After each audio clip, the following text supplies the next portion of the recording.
Welcome back to our Python programming course. I hope all of you are doing well and practicing the programs from your previous lectures. So, before starting today's topic, let's quickly revise what we learned in the previous class. So, in the previous class, we learned strings, how to create a strings, indexing, negative indexing, slicing, and string operators. And important strings like upper, lower, find, strip, join, and replace. And finally, we solve many practical programs. I hope all of you practice those programs because practice is a key to becoming a good programmer. Okay. Now, from today's lecture onwards, we are entering one of the most important chapters in Python. Okay, this chapter is called as a object oriented, commonly known as OOP. Okay, so if you understand OOP's concepts properly, you will able to build real world applications like student management and bank systems, hospital management, and shopping applications, and many more. Okay, now let's begin. So now let's the introduction to OOP. Means before I explain the OOPS concepts, let me ask a simple question. Look around your room.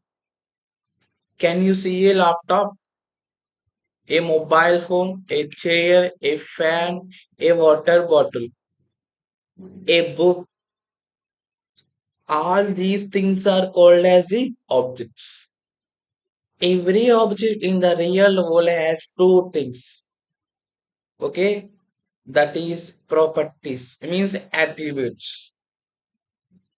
These describe what the object has. For example, a mobile phone has brand, color, RAM, storage, battery.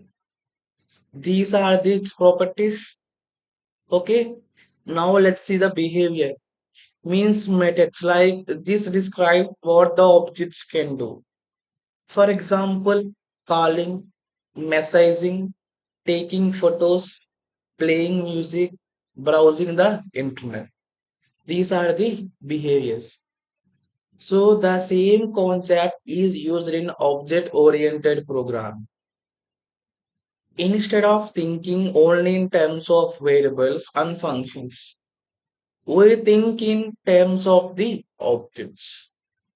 Now let's see the object-oriented programming means. Means now the question is what exactly is OOP? Means object oriented programming is a programming style in which we create programs using objects. So these objects contain both data and functions. Instead of writing everything separately, we combine related data and function together. This makes the program easier to understand, easier to maintain, easier to reuse, and easier to update. That's why almost every large software company uses the object oriented programming. So, companies like Google, Microsoft, Amazon, Netflix, and Meta all are using object oriented programming in their software development. Now, let's see the why do we need object oriented programming? Means students, imagine we are creating software for college. There are 10,000 students. Each student has name, roll number, branch, phone number, and marks. If we use only variables, we may have thousands of variables. The program becomes very confusing. Okay, instead of oops, allows us to create a student object. So every student information stays together inside that object. Similarly, a bank creates customer objects and hospital creates patient objects. An online shopping app creates products objects. A school creates the teacher objects. And a railway reservation systems create passenger objects. So object oriented programming help us organize information in a much better way. Now let's see the real life example. Let us understand this with some real life example. Okay. For example, you can take the car. The properties is brand, color, speed, fuel type, and behavior start, stop, accelerate, brake. Okay. Now let's take the another that is for example student. For example, properties like name, roll number, brands, and marks. And behavior study, attend class, write exam, submit the assignment. Okay. Now let's take the another example that is mobile phone. So properties like brand, RAM, storage, and battery. And the behavior calls, message, camera, and internet. So students in the OOPS concept, we represent all these for real world things as objects. Now let's see the OOPS concept overview.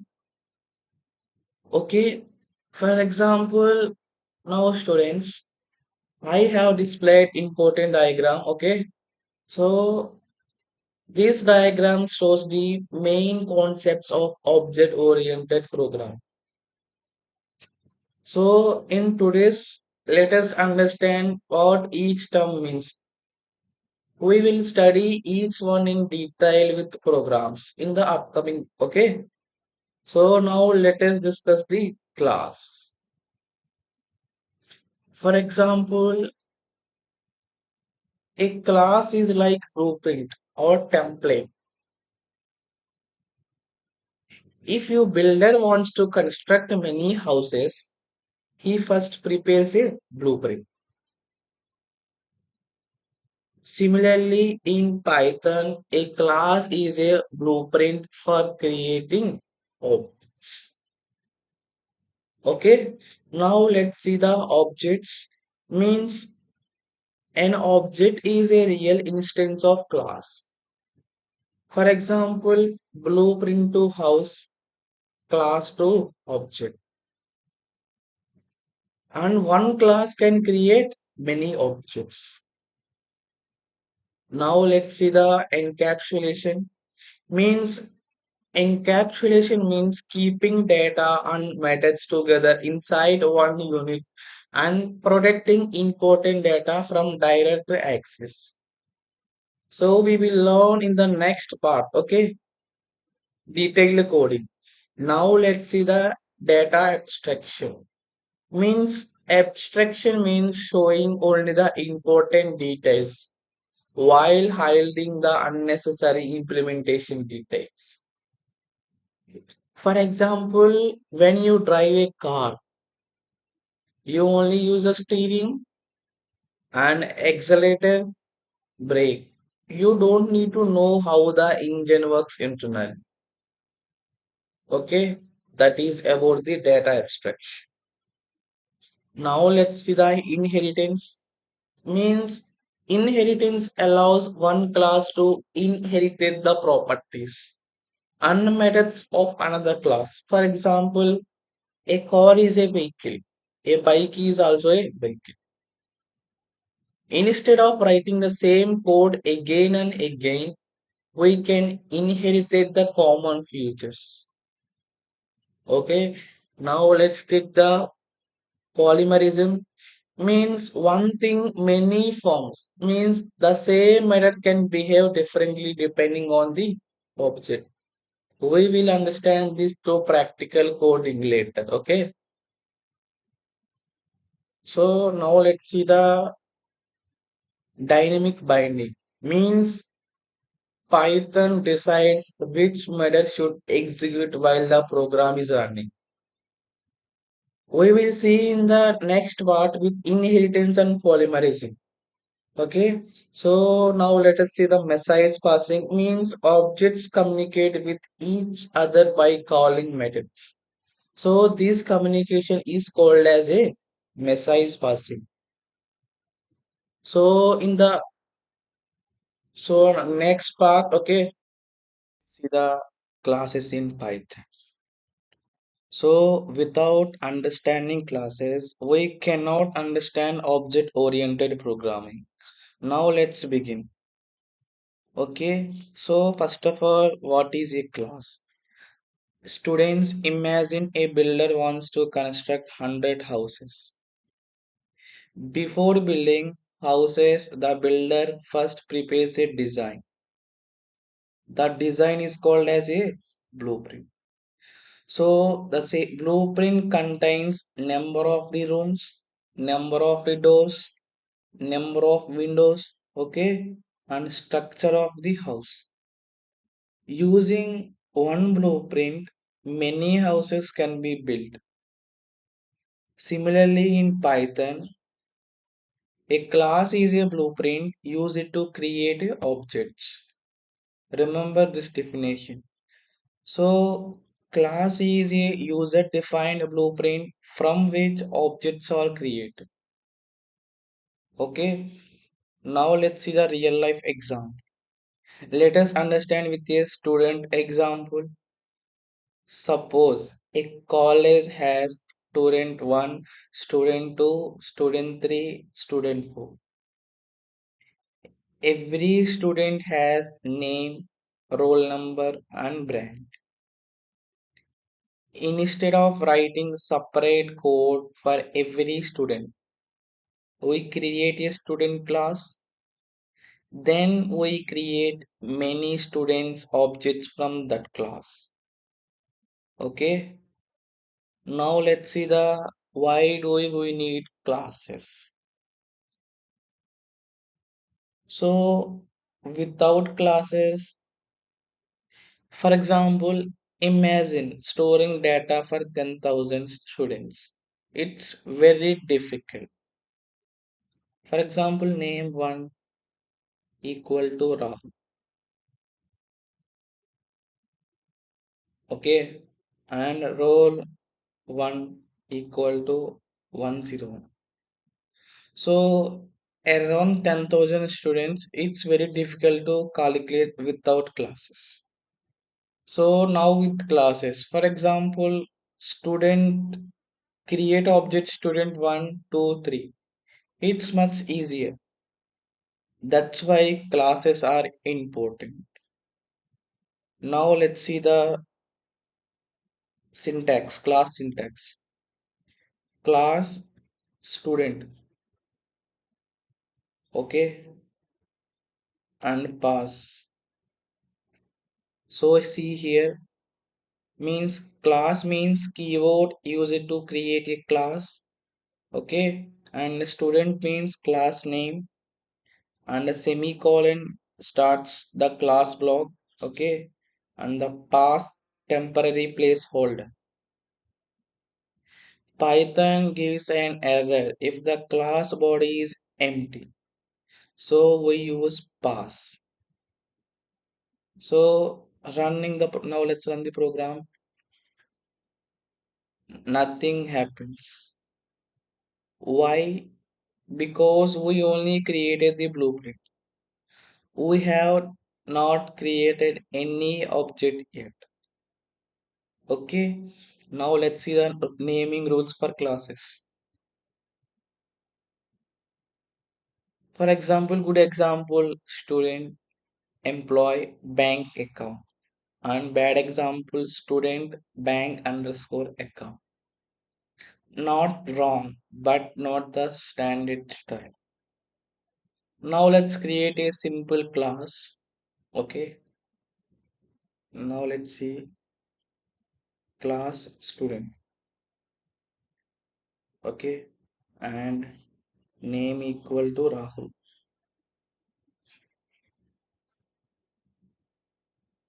Roll equal to 101. So here this class contains name and row. These are called as the attributes. Attributes store information. Okay. Let's take another example. Class car. Okay. Brand equal to Toyota. Okay. And color equal to white.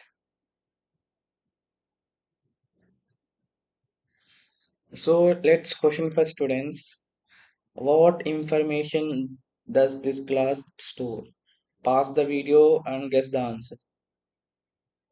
So answer will be the brand and color. Okay. So now let's see the another example that is about employee example. Okay. Now let's see class employee.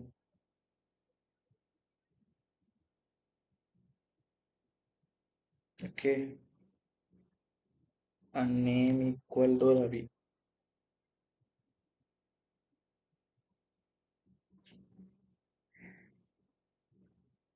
Salary equal to 50,000.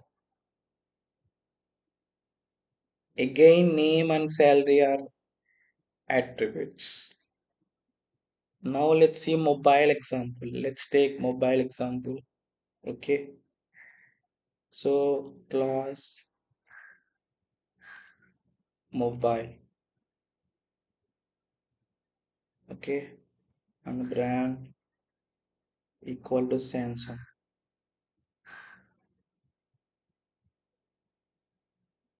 Okay. And RAM equal to 8 GB.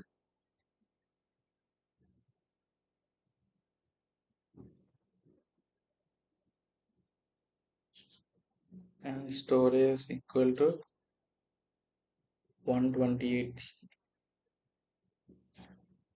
So this class stores mobile details.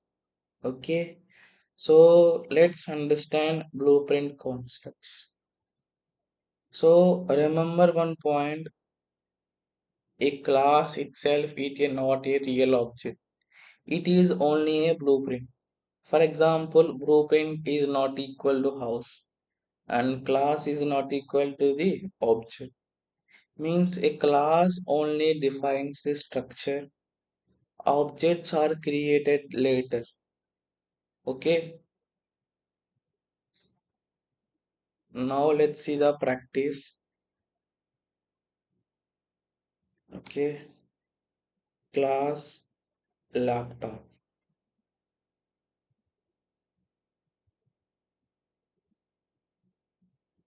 Okay. And brand equal to HP.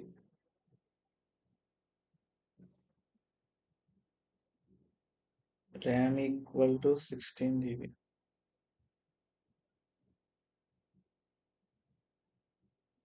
And processor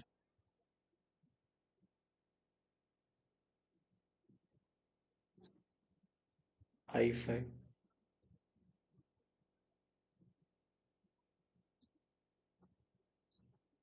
So students, can you change HP to Dell, 16 GB to 8 GB and i5 to i7? Try by yourself. Okay, now let's run the program. Okay.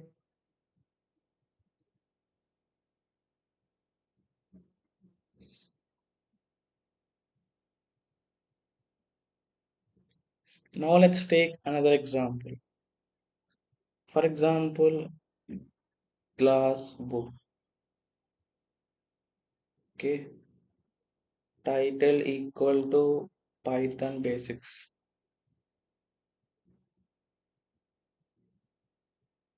Okay, and other equal to Shankar. So pause the video, create your own book class. Okay,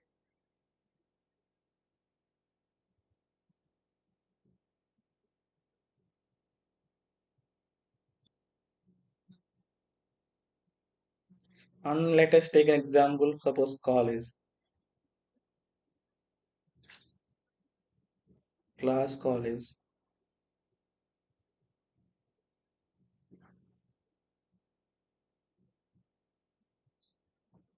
name equal to LPU.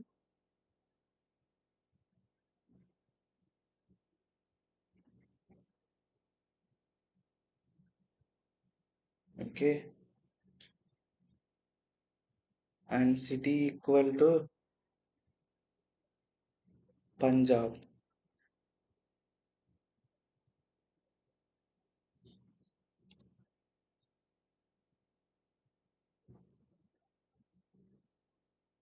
So what's the students create your own college class.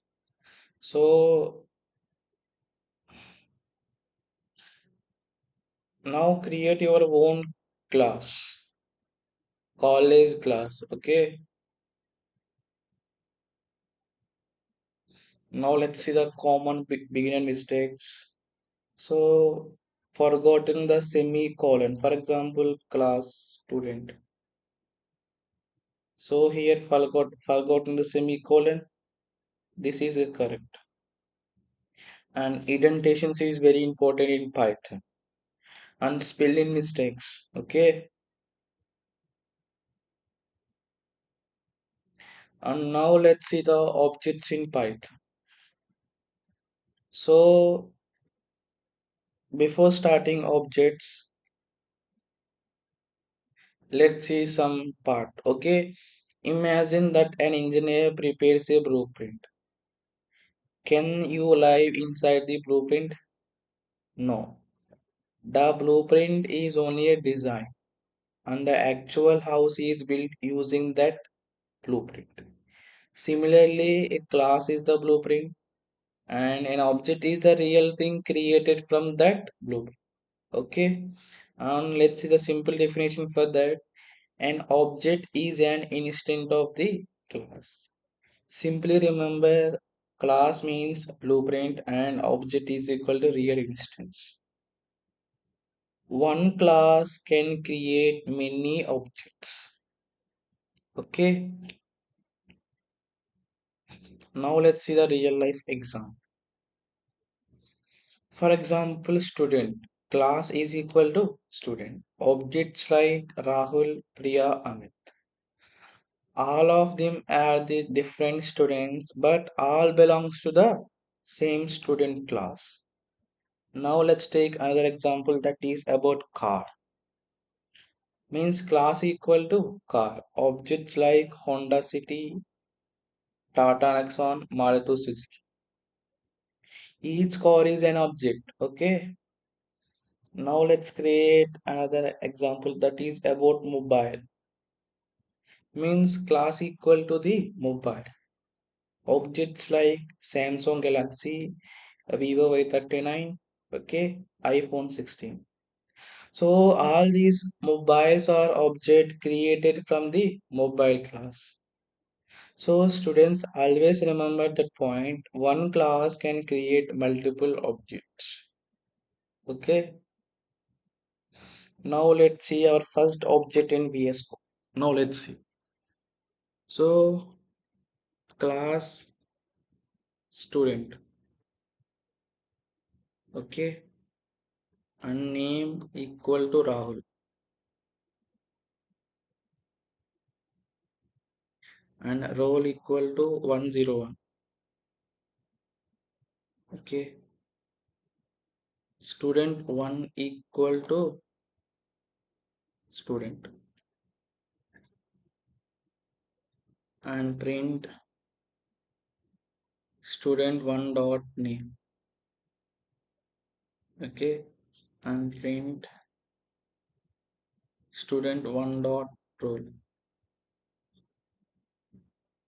Now run the program. Rahulan 101. First we created a class named student, and then we created student1 equal to student. This line creates an object of the student class. Now we can access the attributes using the dot operator. Okay, student1 dot name. So this access the name attribute. Okay, and student dot role. This access the role attribute. Now let's creating multiple objects. Okay, for example, here remove this.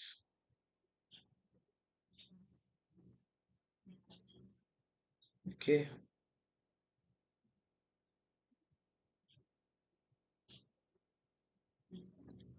and change here.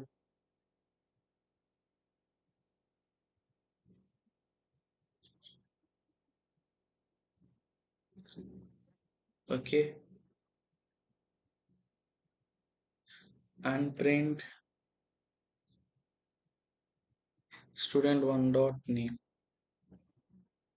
Okay, and print student2 dot name, and print 3 dot name.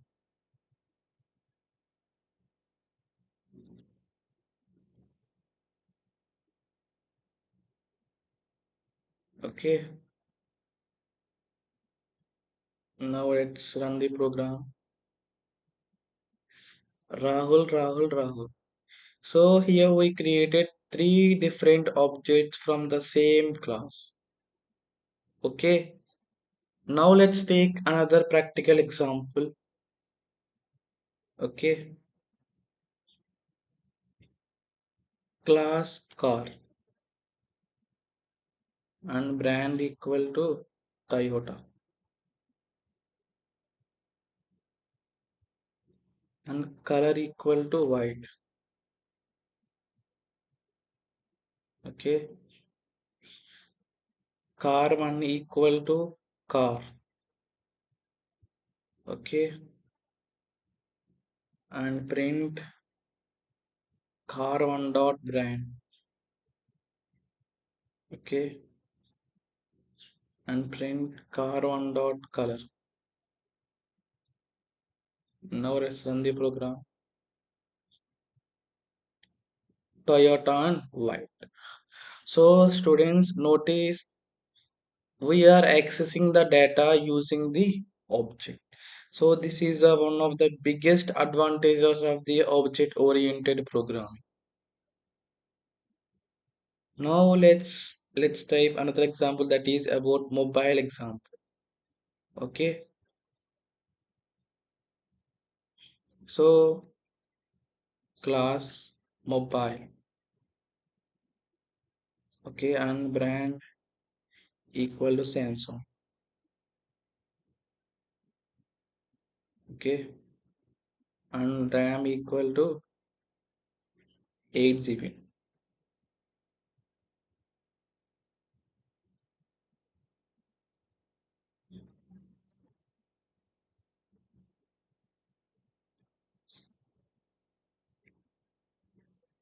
Storage equal to 128 GB.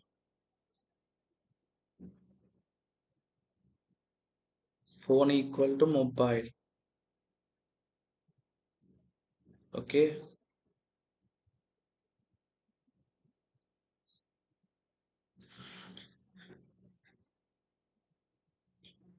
okay, and print phone dot brand. Okay, and print phone dot RAM,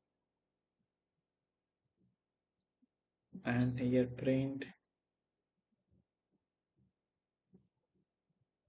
phone dot storage. So now let's run the program and see the output carefully. Samsung 8 GB and 128 GB. Okay, now it's time to your turn. Okay, now I want to pause the video and try creating these classes and object by yourself. Book, laptop, bike. For each one, create a class, create one object, and print all attributes. Don't copy directly, try it by yourself. Okay,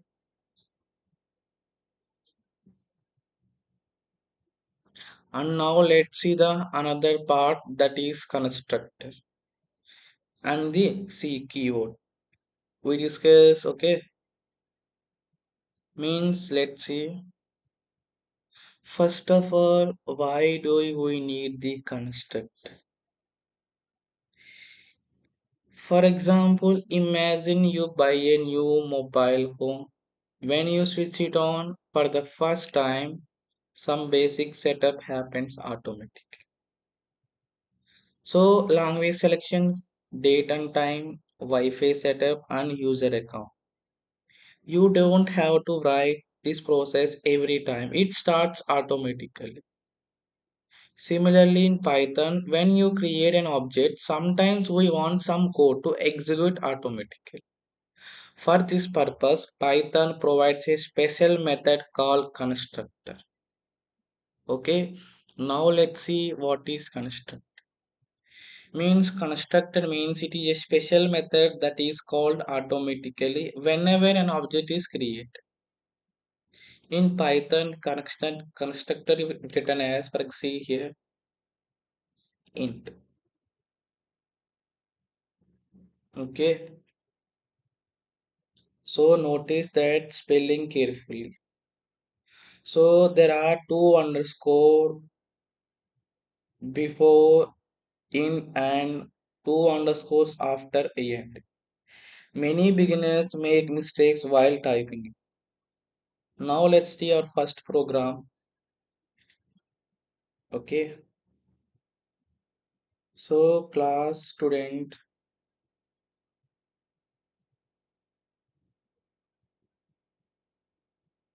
Okay, and def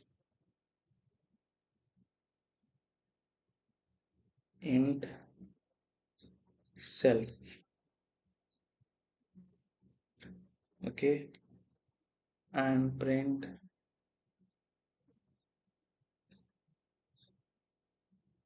constructor is executed.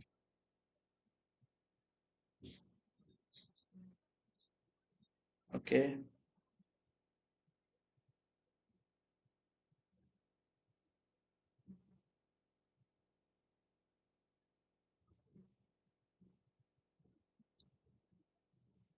student equal to student. Okay, now let's run the program.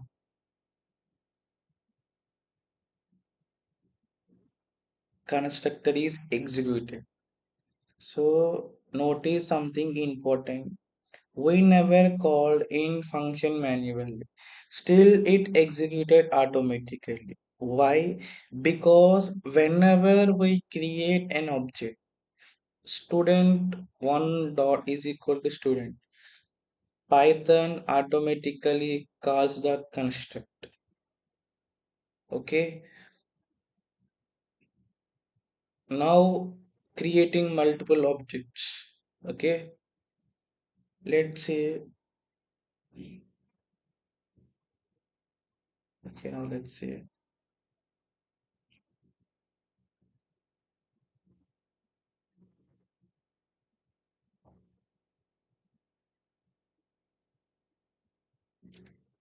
two.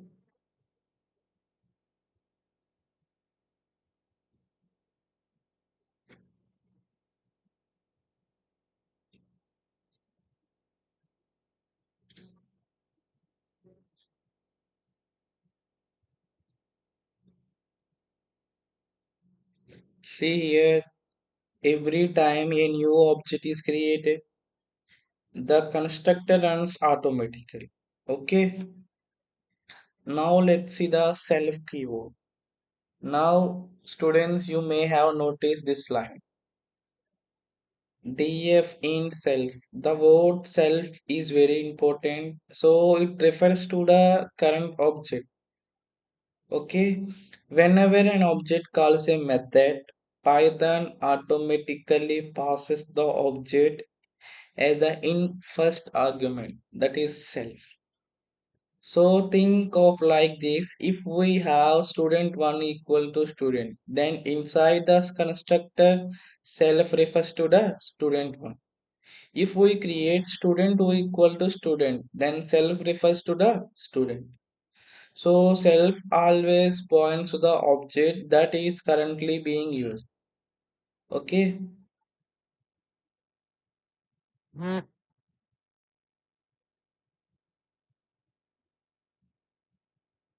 For example, using self to store the data. Okay, let's say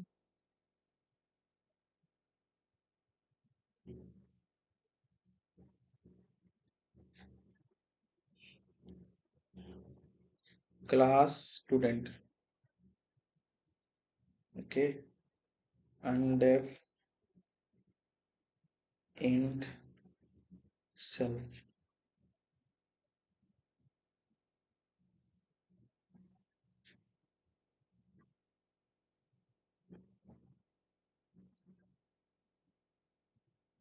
Okay, and self dot name equal to Rahul. Okay, and self dot role equal to 101. Okay, and student 1 equal to student.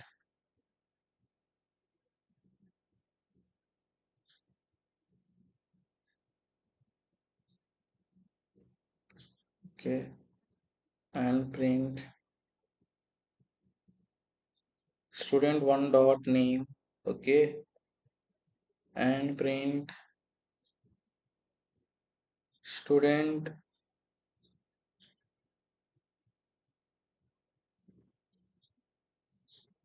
1 dot row. Now let's run the program. Rahul and 101. Let's see here explanation. Self dot name is equal to Rahul. Creates an attribute called name. Similarly, create dot role and creates another attribute. Now these attributes belongs to the object.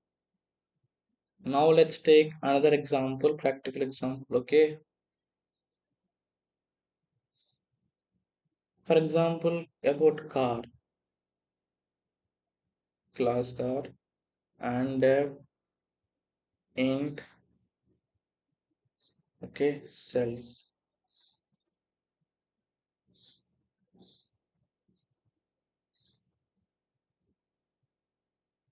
Okay, and self dot brand is equal to Toyota, and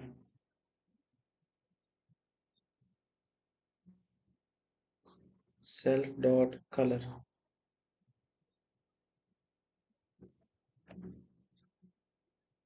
white. Okay, and car one equal to car.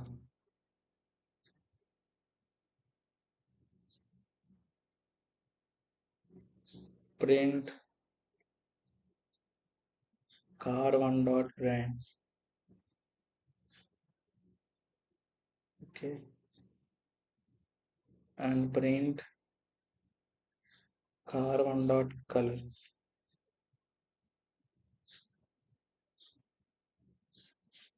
Now let's run the program.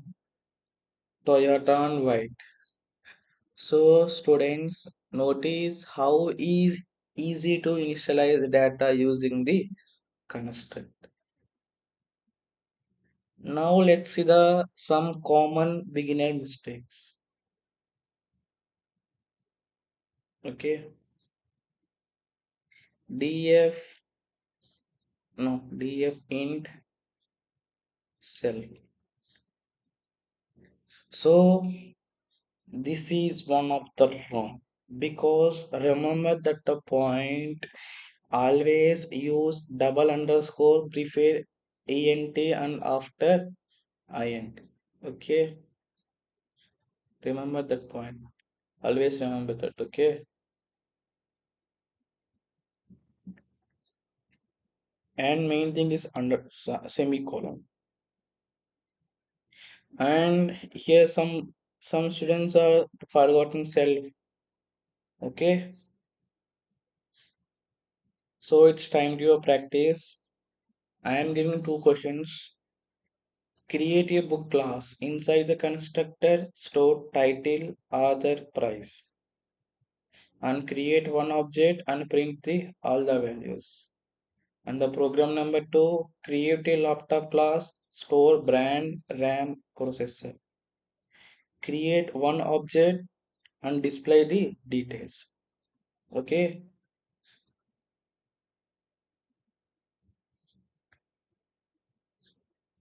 Now let's see the encapsulation. So first we talk about encapsulation. Let's see some part. So let us understand a real life example. Imagine you have an ATM. You can check your balance, withdraw money, deposit money. But can you directly access the bank database? No. The bank protects your information. Similarly, when you use a mobile phone, you can use the camera app, but you cannot directly modify the internal software of the camera. Why? Because important data is protected. This concept is called as a encapsulation. So remember this definition. Encapsulation is the process of combining data and methods into a single unit while protecting the data from unauthorized access. So here remember, encapsulation means data, methods and protection. Okay. And next, why we need the encapsulation? There are many reasons. For example, protect important data, sensitive information such as bank balance, ATM pin, password, medical records should not be changed directly. Okay. Let's see better security. So, encapsulation prevents accidental, unauthorized modification of the data. And the third one, better organization, means data related to stay together inside one class. This makes programs easier to understand and maintain. Okay, let's see the public members. So, students learn about the public members. So public members can be accessed from anywhere. For example, let us type class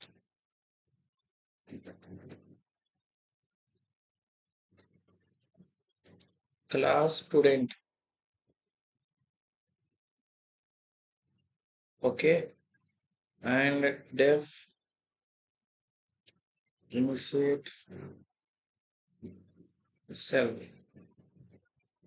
Okay, then self dot name equal to Rahul.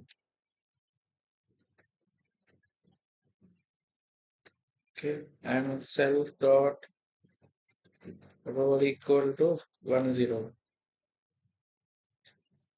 Okay, and student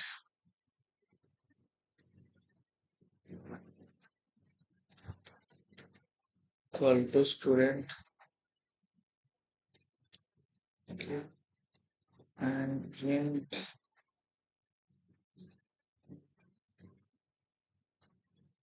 name.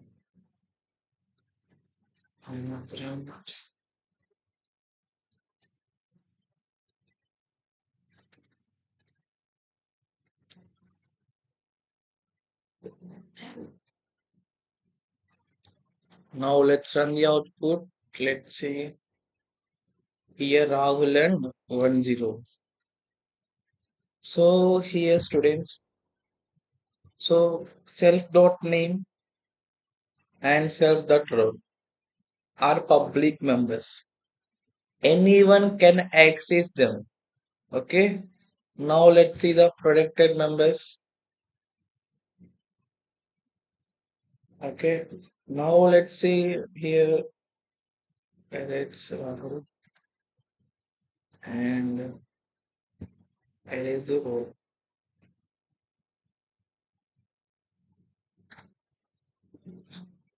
Here Python provides the protected members.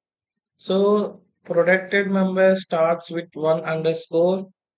Okay. Let's take this is an example. Now let's run the program. Rahul. Students here, let's see. Protected members can still be accessed, but my convention, they are meant for internal use within the class and its subclasses. Okay, think of them as please don't access the directly unless necessary. Okay, now let's see the private members. Now let's see about okay. So private member starts with two underscores. Okay, let's take an example. Class bank account. Okay,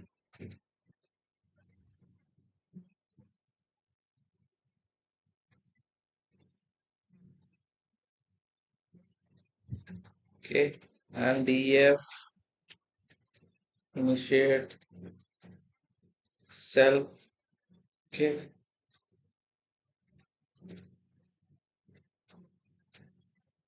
and self dot balance equal to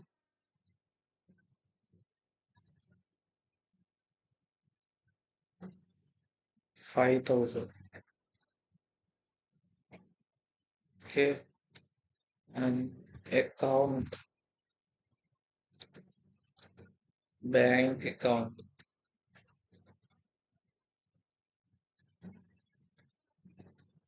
Okay, and print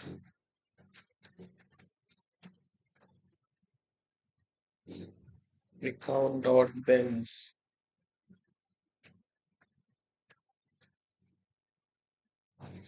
Now let's run this program.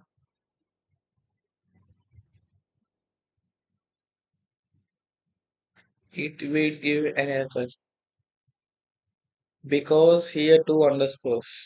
Let's see. Let's run the output. Okay. Oh, sorry.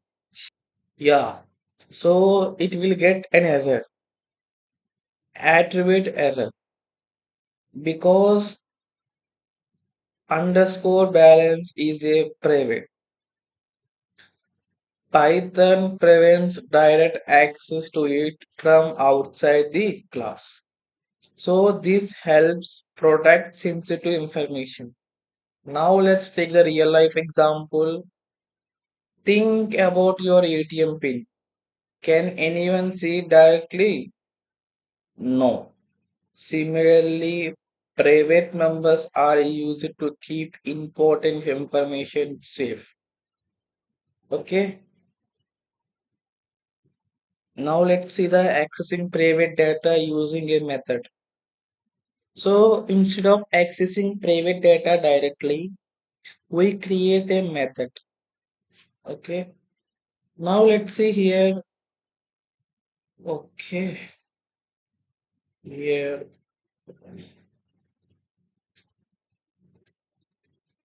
df show balance self.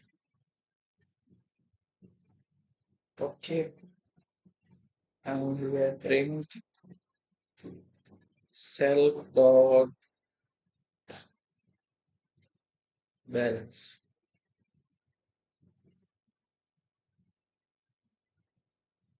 Okay, and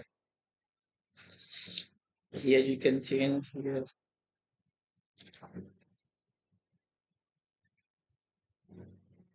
account dot show balance. Now let's run the program. 5,000. Student, this is a proper way to access private data. Instead of allowing everyone to access it directly, we provide a control method. Now let's take real life example, okay? Let's compare all three. Public, student name, everyone can know it. Protected, employee ID inside a company. Only company employees generally use it. And private, ATM pin, password, bank balance. These should not be accessed directly. Okay, now let's take the beginner mistake. So here's for example self dot balance. Self dot balance. Okay, if you attend it with private, it is wrong because it should be in two underscore, not in single underscore. Okay, now let's see the practice activity. Pause this video and solve them by yourself. The question number one is create a student class with public name, public roll number, print growth, and program. And the question number two, create an employee class with protected employee ID, print it. Okay. And the question number three, create a bank account class with private balance and create a method to display the balance. Okay, now let's see the data abstraction. Before starting the data abstraction, let me ask a simple question. Do you know how the engine inside a car works? Most people don't. But can they still drive a car? Yes. Why? Because they only need to know how to start the car, how to use the steering wheel, how to press the accelerator, and how to apply the brakes. They don't need to know everything internal detail. This is called as an abstraction. Now let's see the simple definition. Data abstraction means hiding the internal implementation details and showing only the essential features to the user. In simple words, hide unnecessary details. Show only what is necessary. Now let's take a real life example. Let us understand abstraction with some real life example. Okay. So for example, ATM machine. When you use an ATM, you insert your card and enter your PIN, withdraw money. You don't know how the bank server process the transaction. The complex process is hidden. Okay, now let's take another example, that is television remote. You press the power button. Okay, the TV turn on. You don't know what electronic signals are sent inside the TV. That complexity is hidden. Now let's take another example, that is phone. You tap the camera button, the photo is captured. Okay, you don't see how image processing works internally. This is also an example of the abstraction. Now let's see how does Python supports the abstraction. Students, Python supports the abstraction using ABC, abstract base class.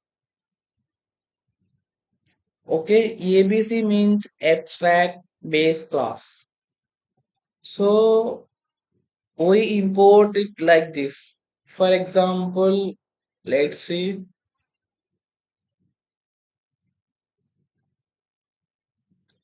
from ABC import ABC, comma, abstracted.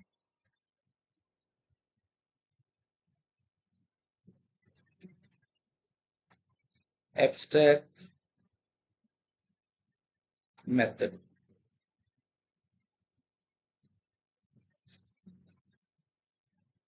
So here ABC used to create an abstract class, and abstract method is used to create an abstract method. Okay, so don't worry if this looks new. We will understand step by step. Okay, now let's see our first creating our first abstract class. Okay, now let's see, from ABC import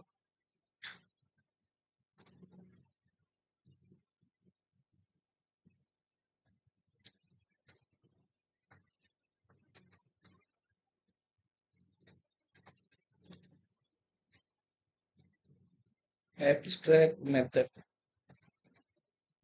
Okay, and class vehicle ABC.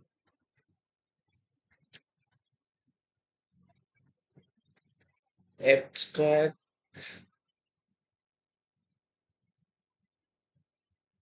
method. Okay, and df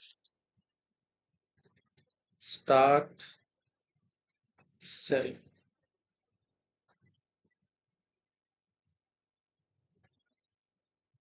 Okay,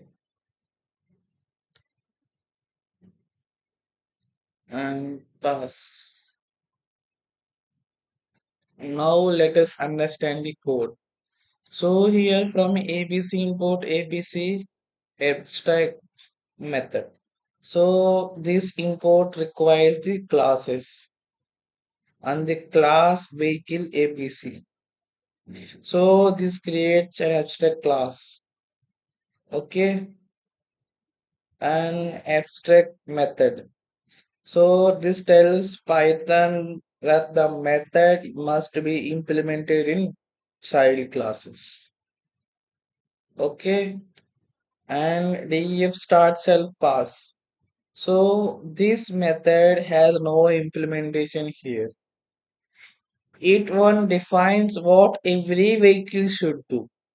Okay, now let's implementing the abstract methods. Okay, now let's see,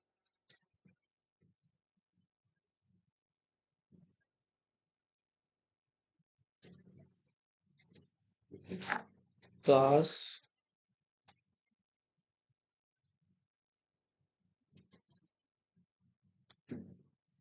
car vehicle.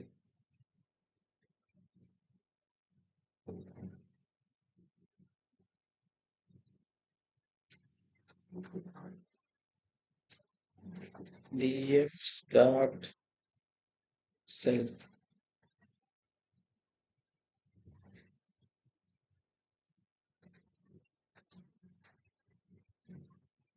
Okay.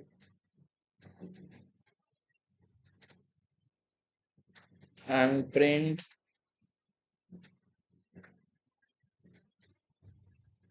car started successfully.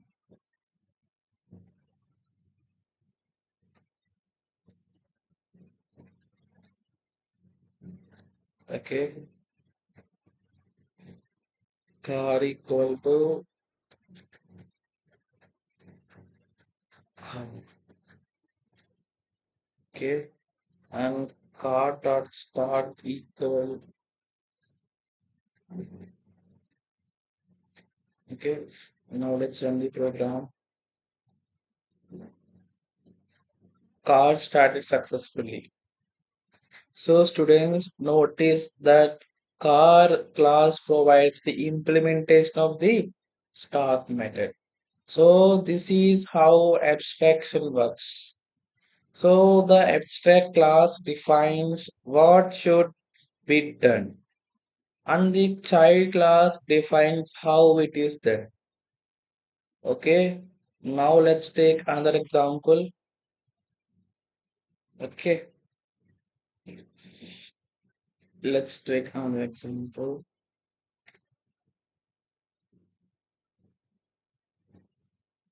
Class animal A B C.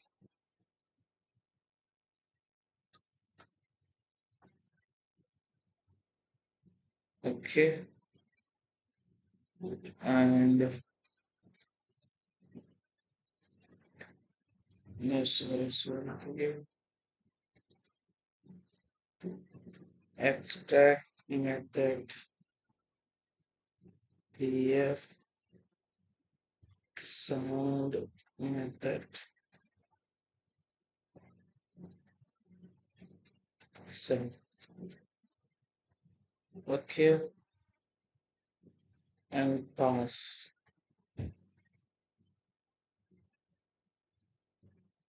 Now it's class dog animal.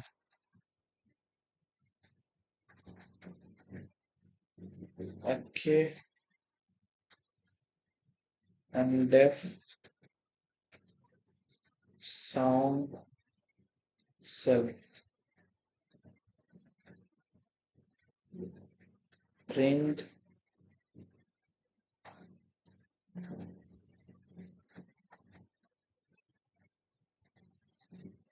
dog barks.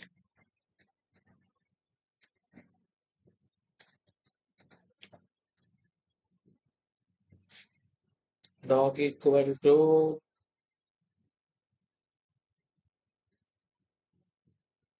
dog and dog dot sound.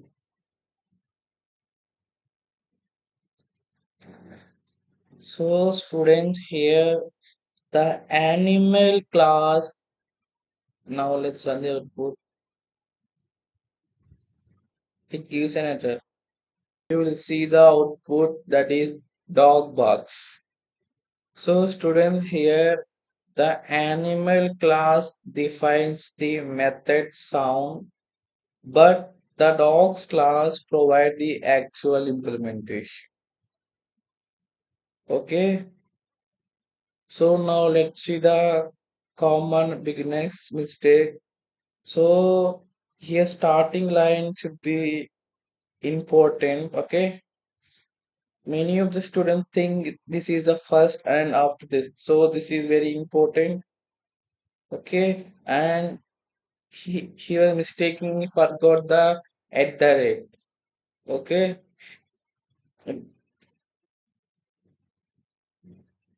okay. So next, it's practice activity. Pause the video, solve them by yourself. Question number one: create an abstract class called shape.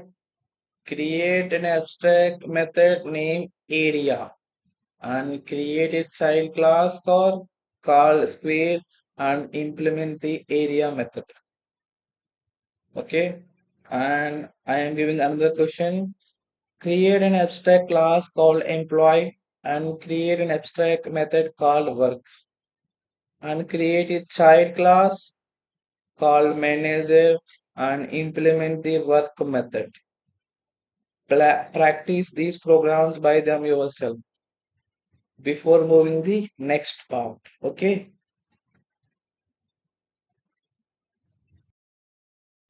Now let's see the polymerism. So let's understand the meaning of the word polymerism. Means the word comes from the two Greek words. Means poly means many, morph means forms. So polymerism means one thing, many forms. Let's see the simple definition for that. Polymerism allows the same method or interface to perform different actions depending on the object that uses it. Let's understand with real life example. Suppose you press that power button on a TV. It's turn the TV on your laptop, it starts the laptop. Okay. On your mobile phone, it's power on the phone. So the button is called a power, but it perform different actions on different devices. So this is called as a polymerism. Now let's take a real life example. Suppose for example animal sounds like dog to barks, cat means meow, and cow means moose. So all animals but all are animals, but each produce a different sound. Okay, now let's take another example that is about vehicles. Every vehicle has a method called start. Means, but a car start in one way, a bike start in another way, an electric car starts differently. The method name is the same, but the behavior is different. Now let's see the method overriding. Common example of polymerism. Now let's type. Okay. So class animal. Okay. Def sound self. Okay. Print animals make sounds. Okay. Class dog animal.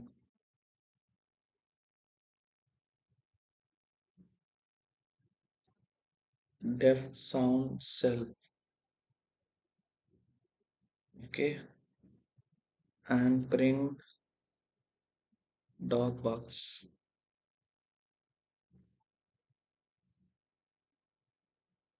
Okay.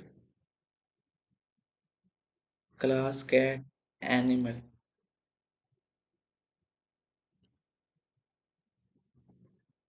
Def sound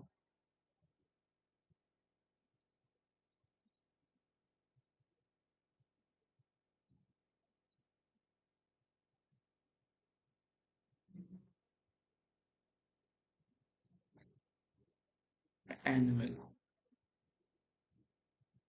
Okay. And def sound self. Okay.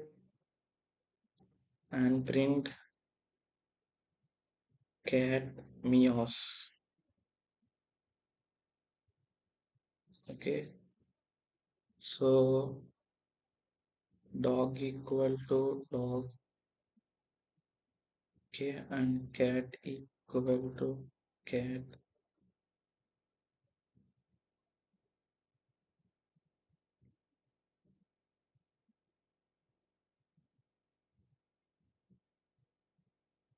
Now let's run the output. Now let's see the output. Okay, dog barks. So students, the both classes have the same method, sound. So, but the output is different. This is called as a polymerism to method overriding. Now let's take another example that is about the shades. So let's see. So class shape, okay, and def draw self, okay, and print drawing shape,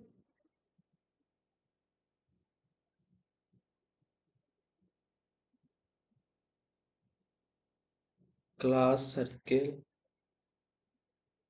shape,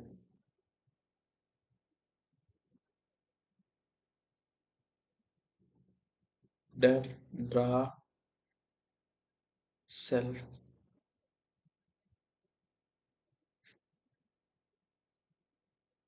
and print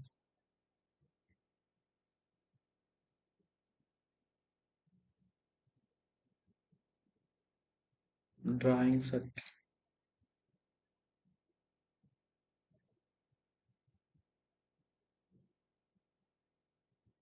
class rectangle shape, okay, and def draw self,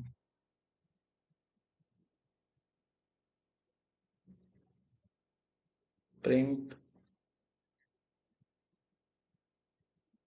drawing rectangle,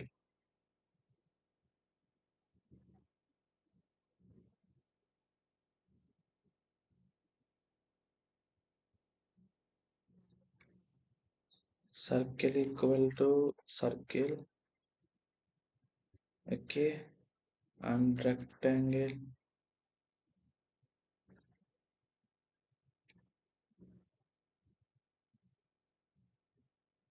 rectangle, okay, and circle dot draw,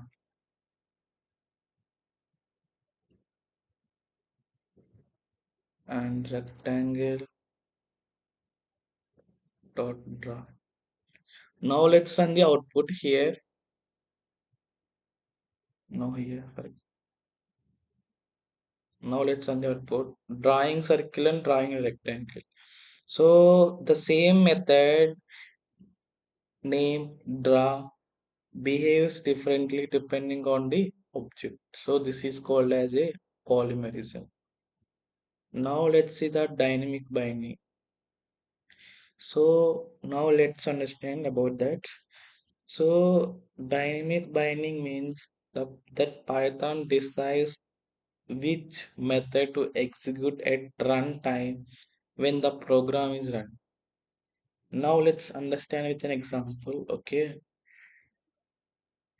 So for example, class animal. Okay. And def sound self. Okay.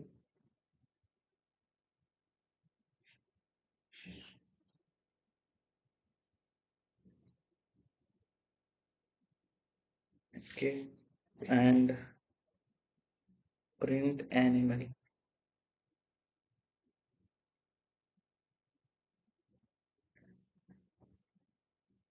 Class dog animal.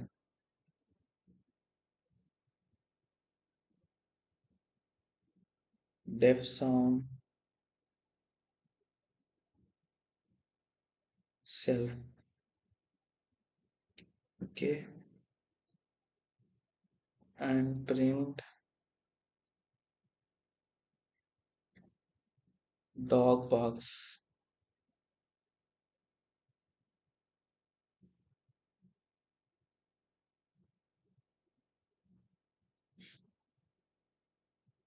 Okay, animal equal to dog and animal dot sum.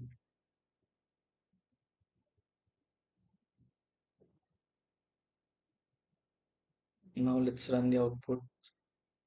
Dog barks. So students, although the variable name is animal, it actually refers to a dog object.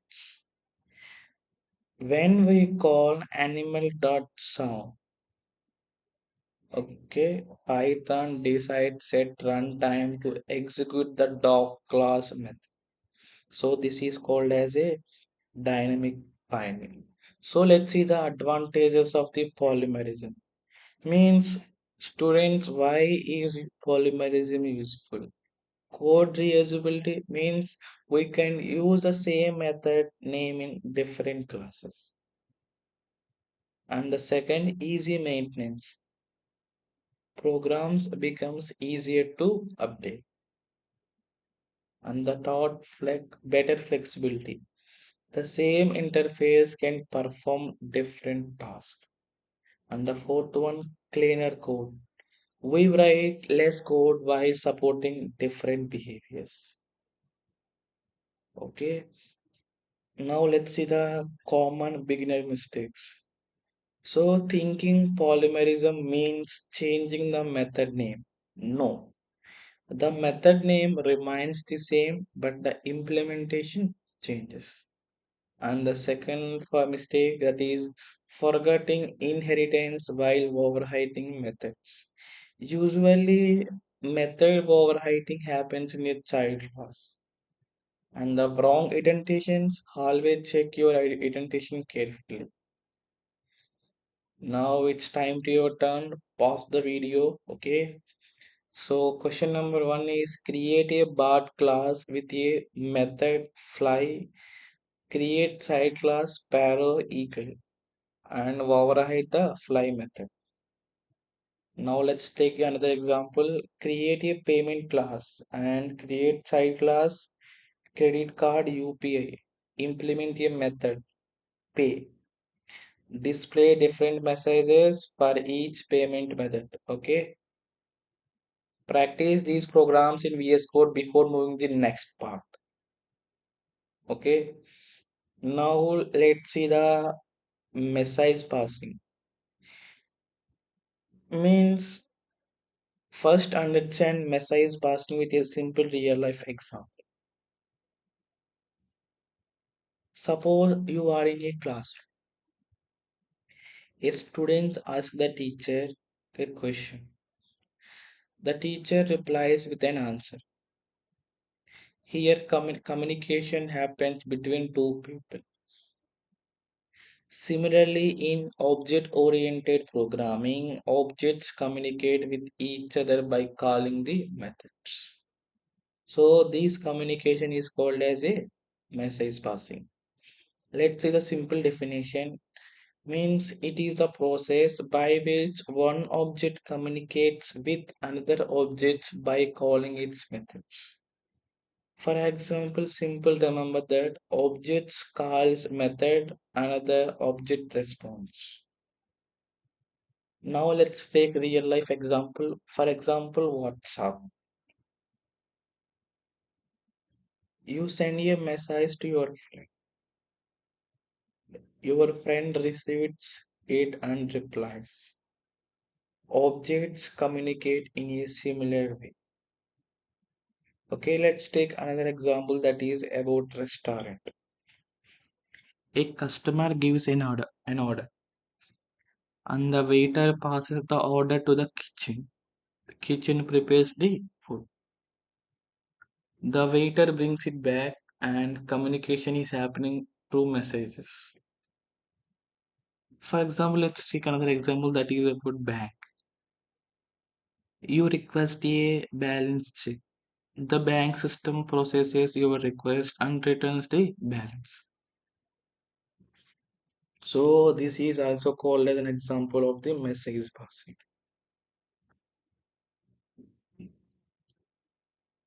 Let's see the message passing program. Okay. For example, class student. Okay. Def grade cell. Okay. And print hello Siri.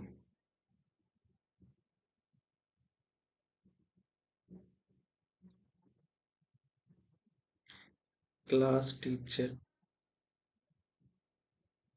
Okay. And def reply self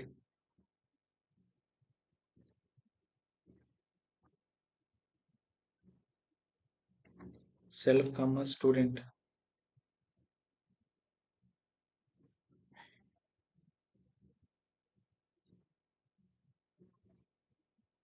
And student dot greet. And S1 equal to student. Okay. And T1 equal to teacher. Okay. T1 dot reply.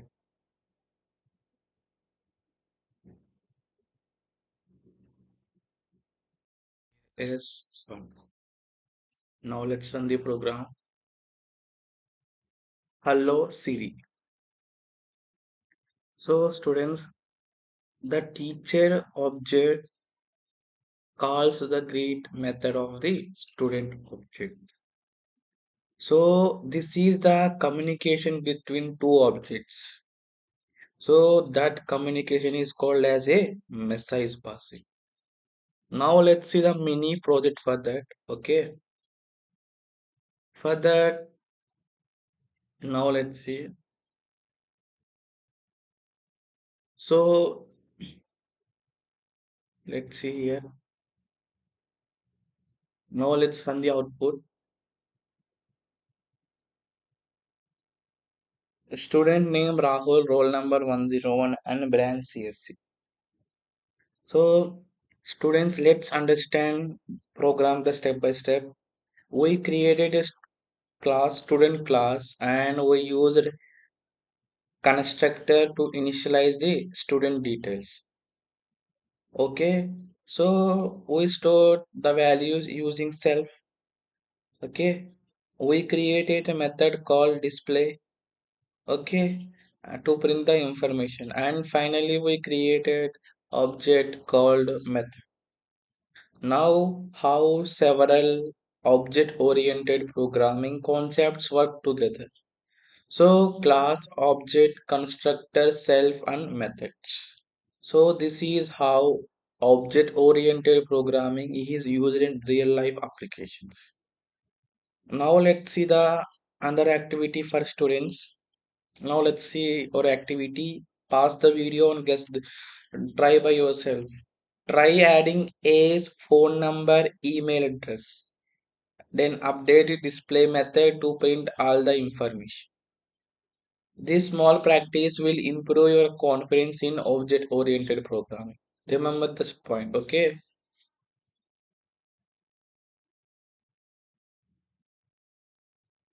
Now, let's see. I am giving one question for that. Create an employee management system. Store employee name, employee ID, department, salary. Okay. Create a method to display all details. After that, create one object and print the information. Okay. Now let's see the whole reason of object oriented program. Let's quickly revise we learned in this lecture.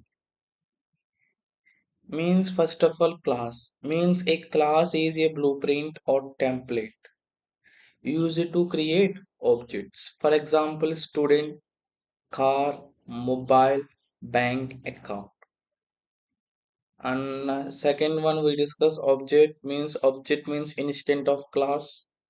For example, Rahul, objects like Rahul, Priya, and Amit.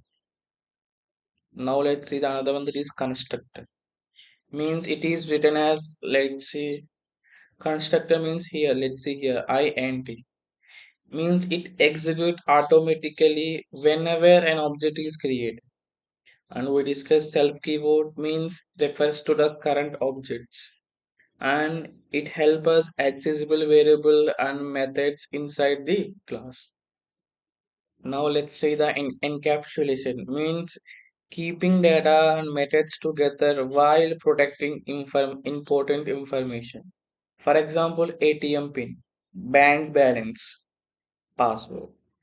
Now let's see the data abstraction means hide unnecessary details, show only important features. For example, driving a car, use a mobile phone, operating an ATM. And now let's see, inheritance means it allows one class to use the properties and method of another class. For example, vehicle to car, car to electric car. Okay. And let's see, polymerism means one method, different behavior. For example, animal to animal sound, dog bark, cat meow. Okay, and message passing means objects communicate by calling each other methods. Okay, so now discuss some questions. Means what is OOP? Means object oriented programming is a programming paradigm based on classes on object. Remember this point. Okay, means class is a blueprint used to create objects, and object means instant of class. Okay, now let's see the practice program. So students, I want to you practice these programs after this lecture. Now let's see the program number one. Create a student class, store name, roll number, branch, and display all details. And program number two, create an employee class, store employee ID, salary, display all information. And the program number three, create vehicle and car classes, demonstrate inheritance. Okay,